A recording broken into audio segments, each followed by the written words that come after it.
Hello and welcome to the Jackass Podcast. This is episode number 10. I think it's episode number 10 because I'm being stubborn like a mule.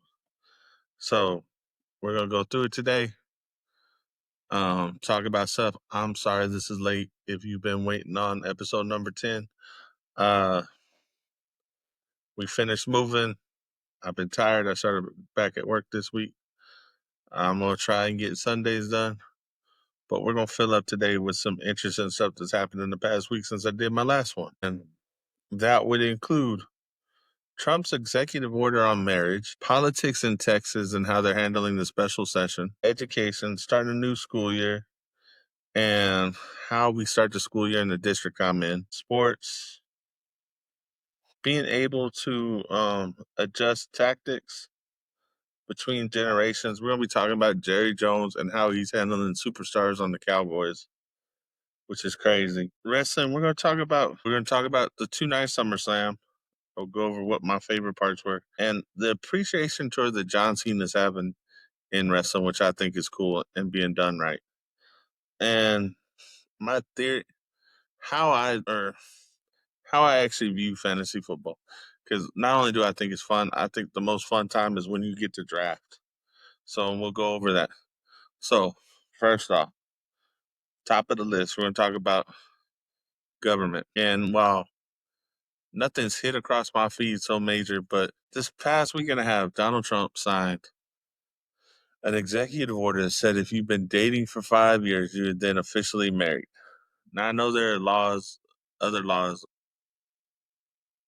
like Texas has what they call a common law marriage. And basically what it says is if you claim on some sort of form that you're married, then you're married.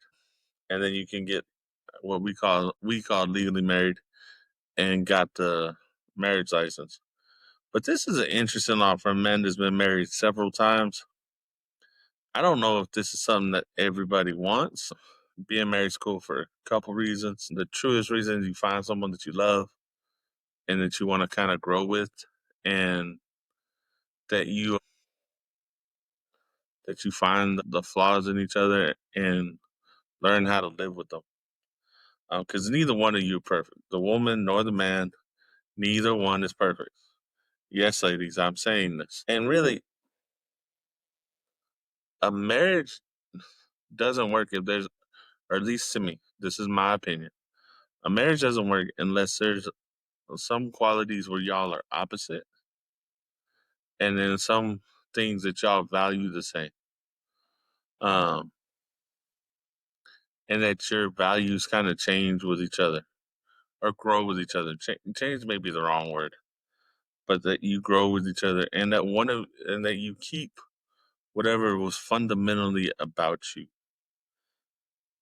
The past couple of years has been a struggle for my marriage. I don't really want to go into it right now, but it just has in a lot of ways. But some of the things is sometimes I don't think guys do this to women, but sometimes women do this to guys where they ask you to change a fundamental part to prove that you love them.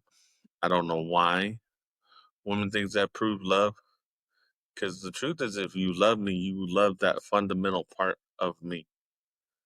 Not anything, not like we're going toe to toe, but the fundamental parts of who my wife is what I love about her. Even when the external, what comes out of her has kind of changed a little bit, the fundamental what she is what I grew to love. So that's what I'm going to stick with. And then, and that's all I really have to say on it. I just found it interesting. I thought that was an interesting executive order. I don't know if it'll be made the law. I don't know how that would work as a federal law either. It kind of goes like with the Texas education law about putting the 10 Commandments in the classroom. I, I don't know how that's going to work. So, because there should be a separation of church and state. I truly believe that if you are someone who believes in what the Constitution says, there should be a separation of church and state unless you're paying to go to a private school that is a religious school. And since I grew I've grown up in San Antonio. Guess what? I have been around plenty of people who've been to private religious schools, and just like every other school, some are great, some are assholes, and I have some friends that kind of got both. Um, like one of my old friends' mom had her and her brothers go to school until they were freshmen, and then they went to a private school here in town till they were freshmen, and then they went to a public high school that wasn't too far from the house. I don't know what the reasoning was, but that's what I know happened. So, so that's kind of some of the stuff that's happened around here. The other thing that's interesting is we've talked on the past few podcasts about how Texas government called a special session. So the Republicans and the people who lead the House of Representatives and the Senate in Texas decided to make the I guess the technical term is gerrymandering, but to do the redistricting map, and before they got the vote, the Democrats who just kind and the Democrats decided to leave the state. Now, in the past like 6, 10 years, they probably do this every session and at least one special session where when the Democrats don't want to debate it, try to convince the part, or they think they're getting railroaded, decide to leave and break quorum. If you don't know what quorum basically says this is how many people that we need to take a vote. So all the Democrats left the state of Texas and they went to a couple different places. Trump has kind of gotten involved saying to go arrest them, but I don't know what's going to come of that. But this is a political tactic. It's kind of a hard political tactic to do on a national level. I think it's one that's easier to do on the state level because I don't think I've ever really heard it on the national level. But it's just one of those things that it's become a play. And here's the thing. Here's the reality for Democrats in Texas is that the only place that they get a lot of votes are in the major cities. Now, the thing about Texas is if you've never been here, you don't like you can see it on the map and you just don't realize how big it is.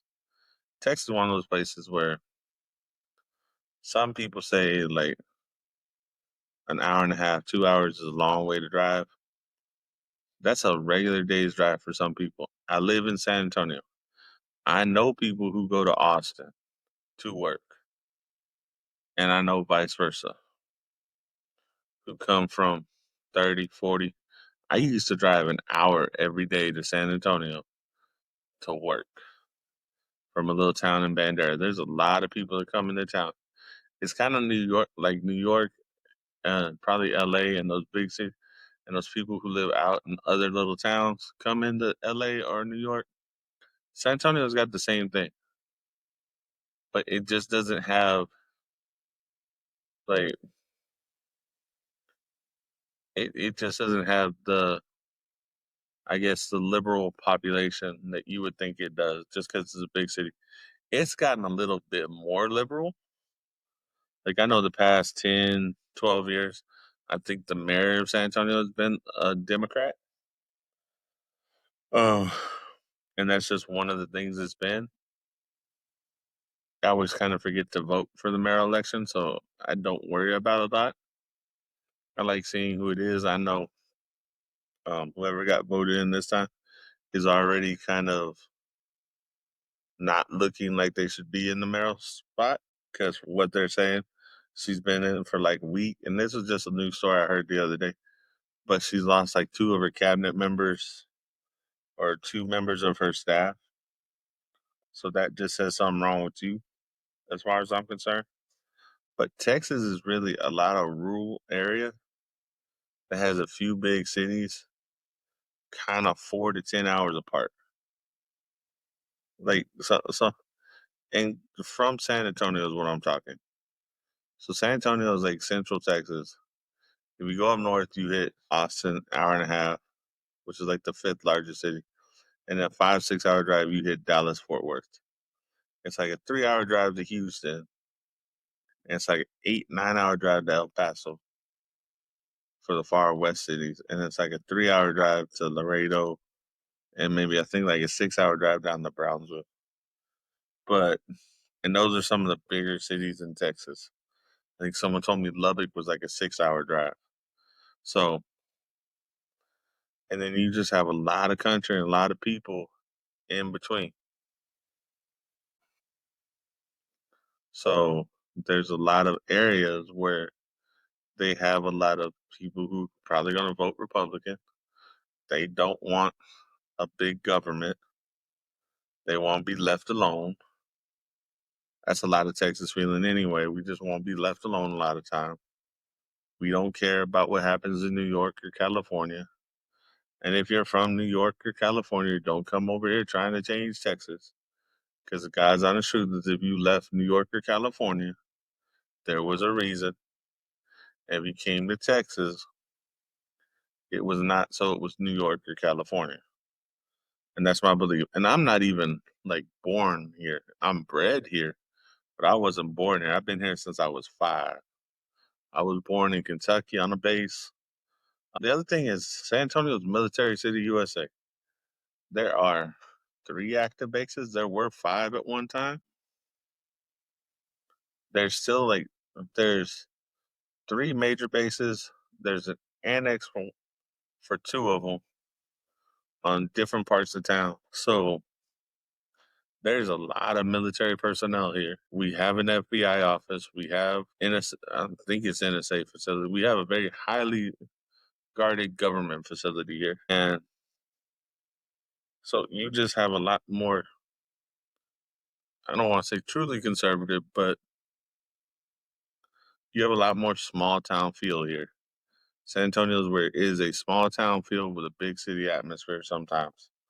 So it's just something you kind of have to get used to when you live down here. So so I'm hoping because some of the stuff that is on the docket for the special session really needs to be talked about. Everybody needs to stop playing politics and get to the actual meat of the stuff. And the redistricting, if you are a good politician, you should be able to handle it. If you can reach people, which is what a lot of politicians have gotten away from. Everybody, like, the reason Trump has won his elections is because he reached something in a lot of people. I was not the biggest Trump fan his first time around, but who he faced off against was my question always was, could you have done a lot better? And I'm wondering why you couldn't find actually, you know what? I've stopped wondering why you couldn't find a better candidate to run against. Because your candidates that like the left keeps putting out Kamala Harris, Hillary Clinton, Joe Biden, they were a little bit more left in their policies than they needed to be.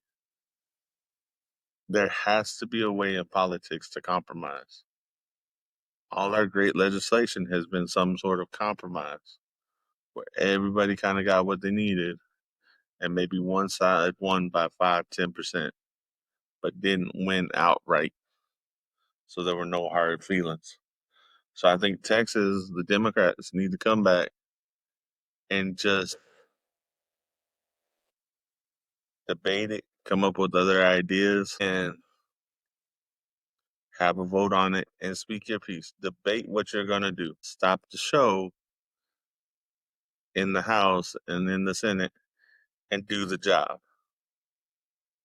Y'all can be showmen out on the campaign trail. You don't need to be showmen when it comes to dealing with laws, especially that affect kids like the STAR test or that affect people to do the disaster relief plan. Like there are times to do this the right way, and then there are times we all just keep messing it up. because of pride. So that's all I really have to say on that. Now, as far as our discussion on education, so this week I have gone back to work, to actual work, not just strength and conditioning camp. It's been interesting like it always is. So since I'm a coach and a special ed teacher and I've been a teacher now, this is like my 8th year actually teaching. This is like my 13th year, 2030. This is like my 12th or 13th year being full-time employee at a school. And 12 or 13 years or 11 of the 12 years, I've been with the district I'm at some level. And every year they have what we call convocation. And it's like a big celebration. Now, I will admit, we switched superintendents like 2 years ago and they have shortened this stuff up, which is nice. Um, we were part of the first one of 6 different convocations. Our district literally has like 120 schools in it. It's ridiculous. So getting all those people, they have 12,000 employees, and getting all these people to hear this in our gym, they have to do it over 6 times. So uh, it's kind of a celebration of the district. We hear all the really good stats. We hear what they're concerned about. We hear what the goal is for the year. And then we go from convocation. The convocation for us was our second day back. So after that, you go to convocation, you go do some more training, whatever your school is. Our school's trying to be more proactive on how they teach stuff and how they use grouping and getting kids to help teach and getting kids to help teach so they can learn to do it. I don't remember the whole thing off the top of my head, but as you go up, what I read, I learn a certain percentage. What I write, I learn a certain percentage. What I talk about, what I visualize or kinetically do, I learn even more percentage. But what I teach, I learn like 90% of what I teach. So when you get kids invested in that, and sometimes when kids are invested in that, their peers are more invested in whatever you're learning too. So it's a good thing. This has been the start of the year. My school does 2 meet the teacher nights, one for the 7th and 8th grade, and then one for the 6th grade. When I do 7th, 8th grade, I do my coaching duties. Um, we're talking like paperwork they need, when we're going to do practice. I'm probably going to be tired. So this probably will go back to Wednesdays because I'm going to be dog tired for a little while when we start doing practice because we're going to get up and start at 6:30 in the morning, which is going to be fun. And I really can't wait because that's Tuesday. So we got a few days and we're going to start football practice. And I'm excited about that. Also, one thing with my district, the coaches do what we call a coaches summit. And we get to learn about, or we get to listen to our leadership from the district level. And then you go meet with the high school coaching staff and you talk as a whole staff. So my job's kind of weird. I have, right now, technically, I have like I have 2 bosses between me and the admin. And then between me and the district, I got like 2 or 3 more because we are attached to the high school.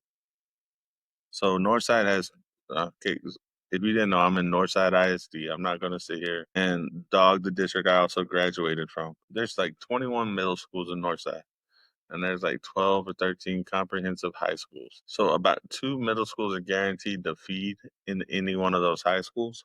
So the 2 major ones that feed in that high school usually go as part of the staff of that high school.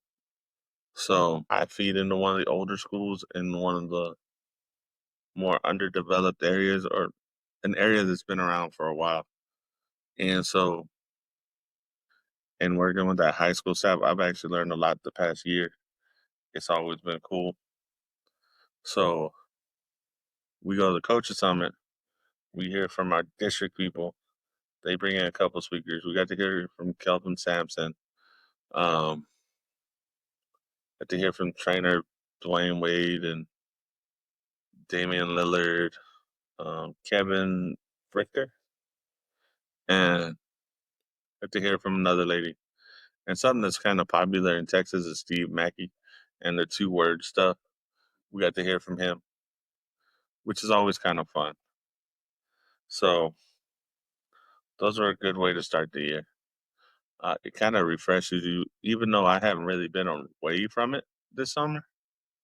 Like I was at skills and condition camp every day they had it. Went to the freshman camp just to kind of learn, talk to the coaches, uh, refine my coaching skills a little bit, and just because it's a calm for me, it's a calm place. It's a place I find peace at.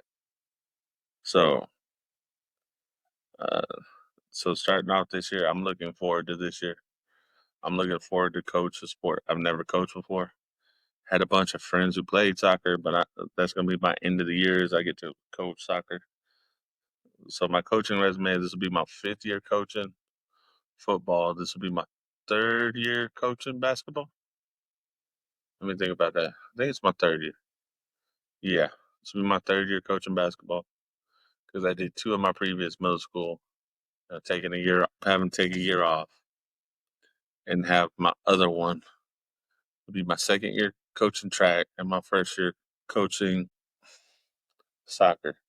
So it's going to be interesting, and I'm gonna learn everything I can to coach these kids and make them as good as they can. So that's the goal. I also get to start off with having a full-time student for the first time. So the job I have doesn't necessarily mean that I have kids in my class all the time. I'm a behavior teacher. So sometimes you have kids that can't behave in the classroom, and one of the goals is probably going to be trying to get him to behave in the classroom a little bit more through the 3 years he's going to be there. But I also have kids where they might shift. I also have kids that may just come in because they need to regulate themselves. So that's kind of my job. I deal with the behavior issues right now. And it's a good job. It's a job I actually don't, that I do enjoy doing. Enjoy building relationships with these kids and getting them to trust me. And maybe sometimes being something that they don't have a lot of in their life, whether it be someone who is actually a little bit strict or someone who actually kind of just does tough love care. So I'm looking forward to this year. It'll be a fun year. We'll see how many complaints or if there's any crazy stories I can tell. I probably won't though. Not this year.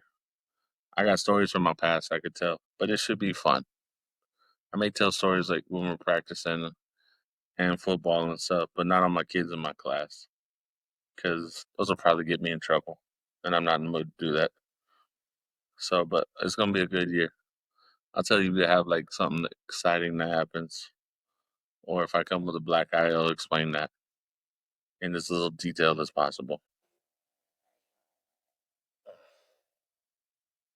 So I think that's where I need to be right now. It hasn't been tiring yet. Today was just tiring because there was a lot of learning. It was learning new stuff that was happening with base as a district or my classroom as a district, and going over the safety protocols and the testing protocol, just so we can kind of get them out of the way. Tomorrow's gonna be first day stuff, and then Monday we start the grind for whatever it is, like 187 days total, and 178 with them with kids. And I'm looking forward to seeing some of my kiddos again. I haven't seen them all summer, so it may not sound like it. I'm just a little tired at the moment, but I am looking forward to seeing some of my kids. Let's go on to sports. And this one, I don't know how long I'm going to spend on it. I don't know how annoyed I'm going to be with it. I do not know what the hell. You know what? Never mind. I do know what the hell is going on in Jerry Jones' head. I don't think Jerry Jones is let. I think he's gotten to that old stage in being an old timer or old man who just doesn't want to change how he has done business for years when the business needs to change. And what struck me odd is he's come on TV and he's come in front of reporters and compared this generation to the 90s guys. There's two things that are really wrong with that. In the 90s is when the NFL started with free agency. If you didn't know that, they Reggie White, who played in the '80s for like his first 6 or 7 years, actually he didn't even start off his rookie campaign in the NFL. He started off in the USFL. Then he went to the NFL and played with the Eagles for like 5 or 6 years under the Buddy Ryan administration.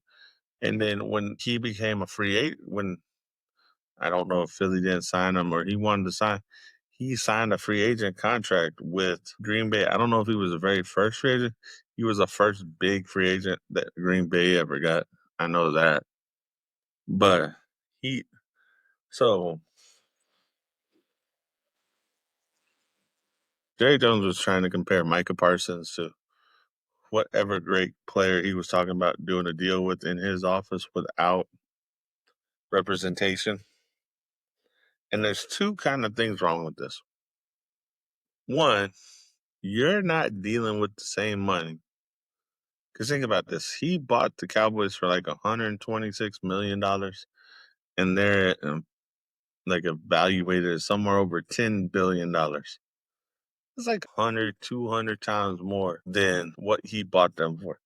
He has made off well with what he bought the Cowboys for. But he has to move past the 90s at some point in time, or he has to let his son take over, and they have to get an actual general manager, or let Will McClay do the job that he's been doing without the damn title for years, and be the buffer between the players and Jerry Jones.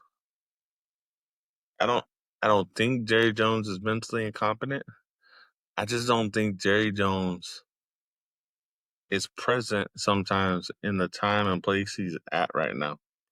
Because I don't think you can treat this. Actually, you can't treat this generation of athletes like you could '90s players, because they grew up through two different time frames. This generation of athletes, like some of the first that are utilizing social media. Micah Parsons on his own podcast talking all the time. He's got a deal with HBO Max or BN Sports, so he's on a big streaming service.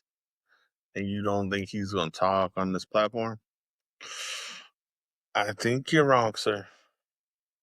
I don't think you know what's going on right now. So I hope at some point in time Dallas stops treating its superstars like they should.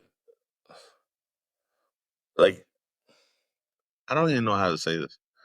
I just don't think they're dealing in good faith with their superstars. And I don't think they have been the past 5 to 10 years with their game changers. And make no mistake about it, Micah Parsons on the field is a game changer. He's someone who can wreck a game, just like CeeDee Lamb.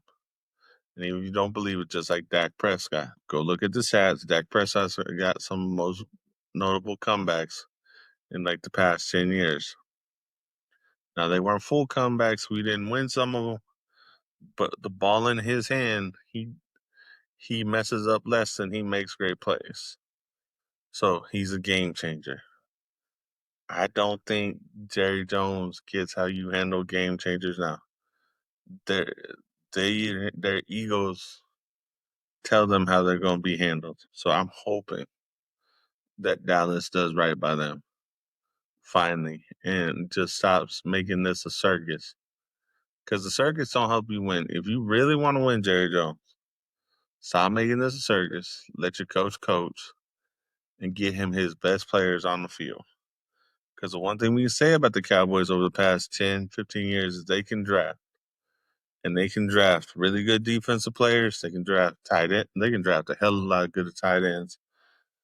Um, they can find serviceable to great running backs. And they can find great offensive linemen. And they find really fast, really good defensive linemen. And that scouting department finds people to fit the system of whatever their defensive coordinator is doing. And they do it through the draft, and they do it through the mediocre free agency signings that they've been doing for years. So I trust in that. I don't trust Jerry Jones being the head sometimes just because of his ego. So hopefully the Cowboys will do better.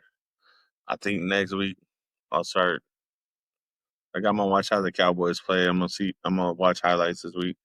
And I think I'll start making my predictions to see what the teams actually look like and start making predictions by division. I'll save the Cowboys. I'll save the NFC East for last. We'll go through the rest of them this next week.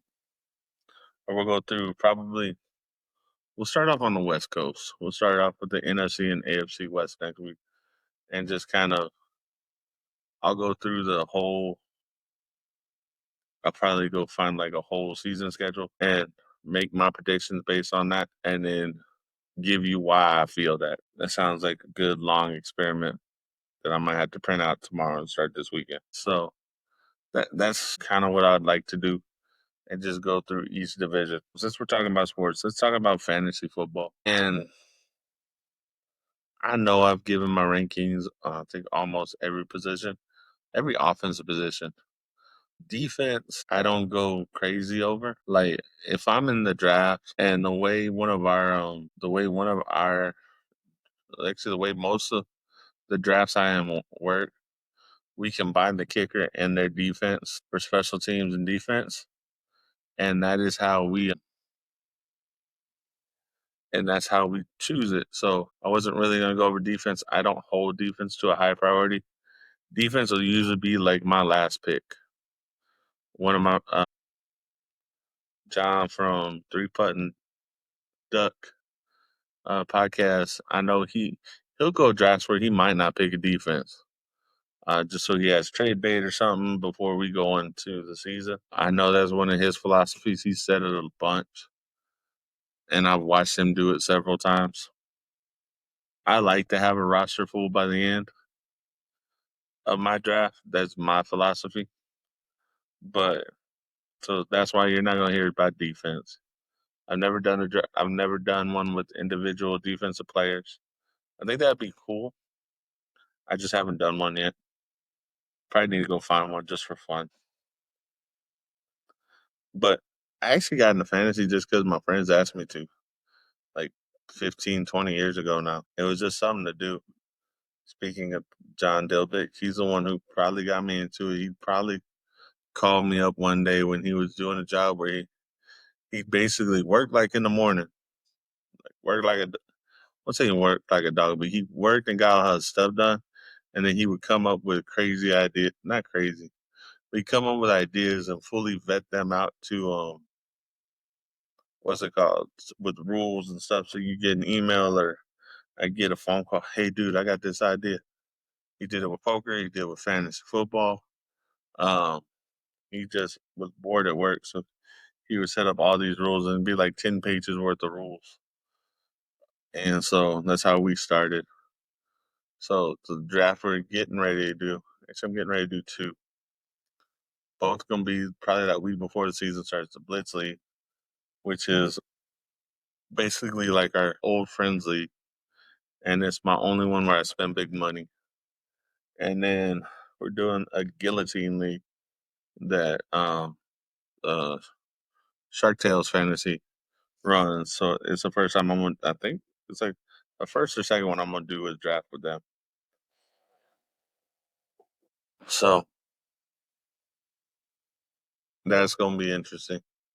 The guillotine league is gonna be interesting because I think you really gotta pick your studs out and you gotta pick where you like to be at. But the real reason I love fantasy, I care less about shit talk online during the season.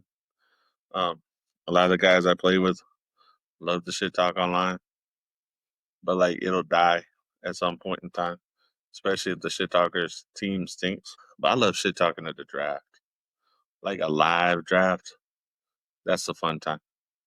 And I don't shit talk as much as my friends. I'm usually the one who says something quietly or makes a very sharp comment with a few words that stings a whole hell of a lot.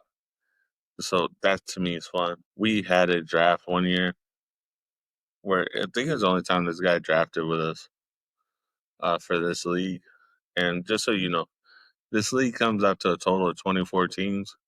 We separate into two conferences, so there's two 12-team leagues, and in the final game, you could technically be playing the same roster. Um, because we give each conference the same, like they start from the same exact pool of everybody, and so it becomes fun. We actually he separated it the past couple years into live draft, people who are gonna be at the live draft, and people who are gonna be online.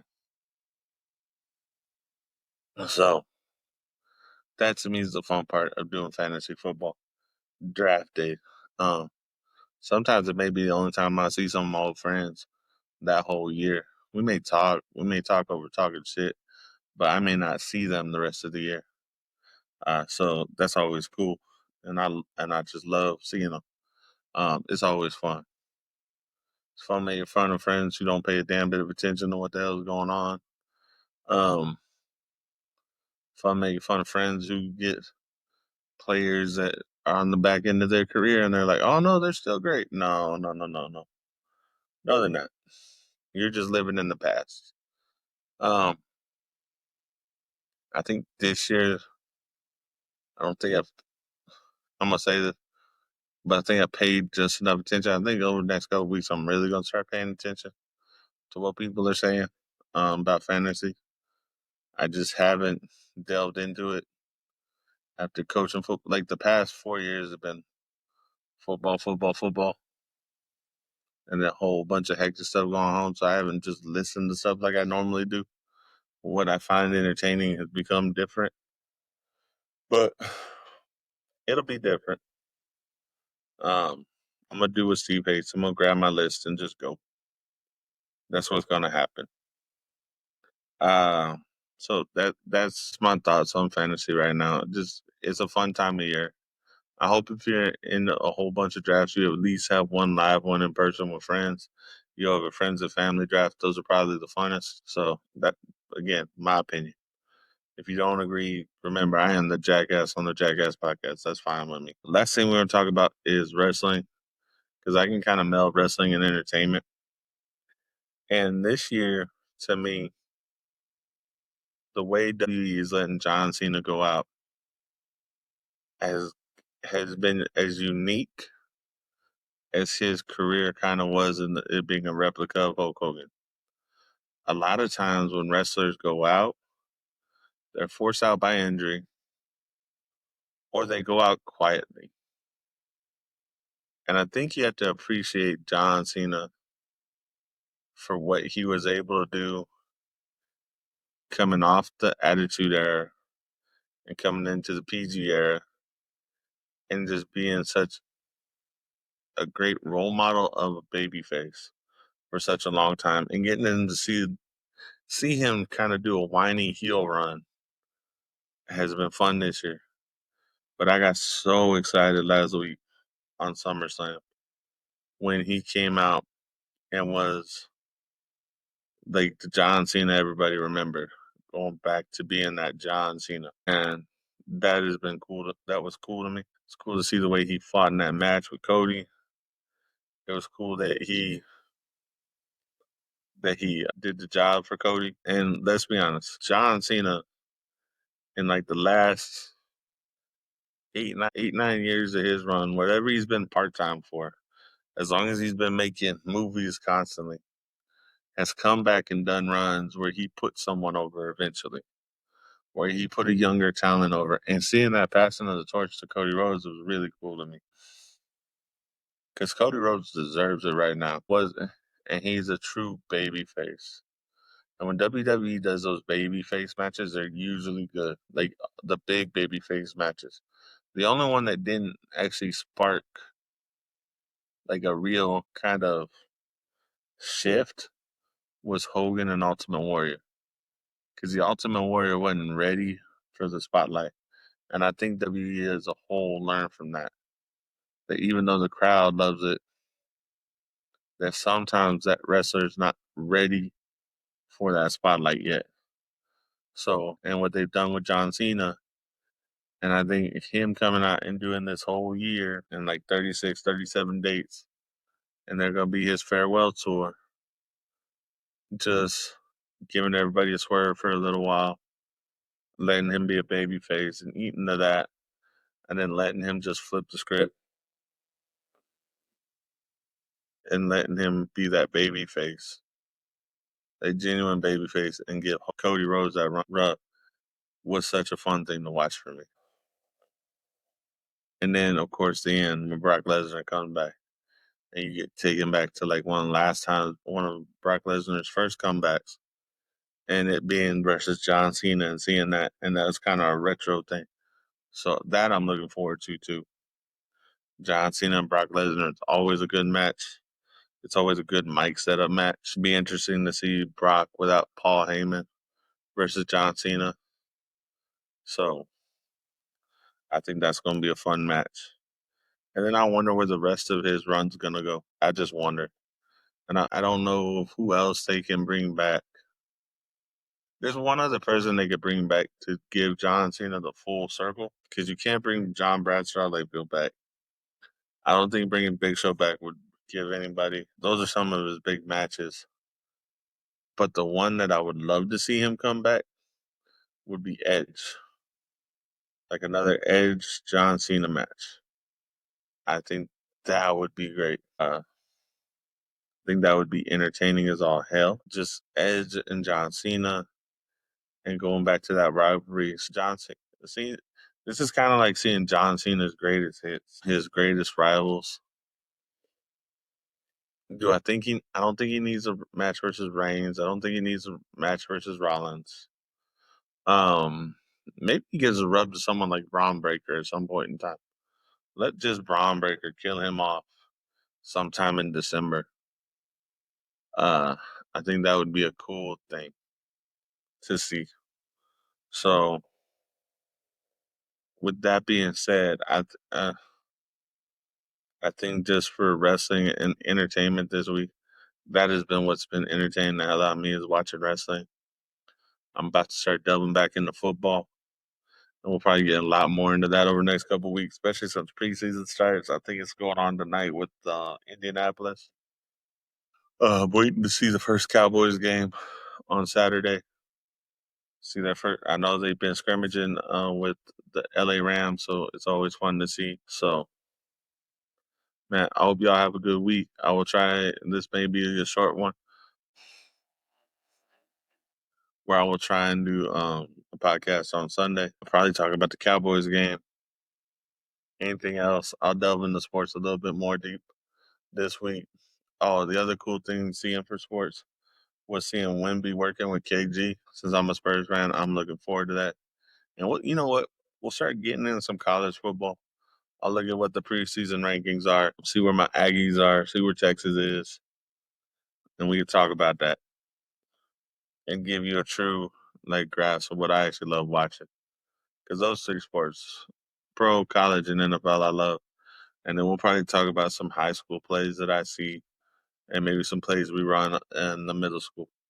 All right, y'all. Man, hope you have a good week. If kids are going back already, make sure that they know be respectful of their teachers and that their teachers are there because they love them. Y'all have a good one. This is Coach Lindsay from the Jackass Podcast. Y'all have a good one, y'all.